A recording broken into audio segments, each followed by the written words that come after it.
Hello বন্ধুরা, কটা data কাটছি, পুঁই শাকের ডাটা।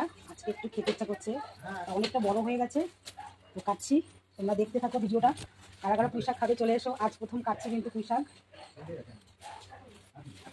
আজ প্রথম কাটছি, বউনি হবে আজকে। যেগুলো বেড়ে বেড়ে গেছে সেখান থেকে ডাটা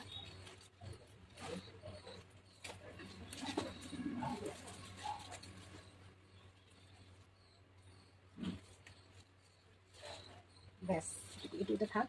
ওগুলো কেটে না পুঁই মিচুরি হবে ওতে, বুঝলে? হ্যাঁ, আর কদিন পর পুঁইয়ের ডিশ হবে। তাই? আর আশ্বিন মাসে কাটলে 80 টাকা বেরোবে। তাই পুঁই শাকের এটা নিয়ম, আশ্বিন মাসে ডগা কেটে খাবেন, হ্যাঁ। 80 টাকা বেরোবে। তারপরে যে এটা কি মাস? তারপরে পরের মাসে ডগা কাটবেন। ওই তো খেয়ে কাটলাম, আমার বড় হয়ে যাবে না বড়? হ্যাঁ, পরের মাসে ডগা কাটবেন, আশ্বিন মাসে পুঁই গাছে ডগা কাটলে হ্যাঁ 80 টাকা বেরোবে। আর তখন মিচুরি হয়। ও না, এই যে কাটলাম বড় হয়ে যাবে বলো? হ্যাঁ, হয়ে যাবে একটু বলো যা আছে। দেখো বন্ধুরা, আজকে পুঁই শাক কাটলাম, কি মজা, খাওয়া দাওয়া হবে।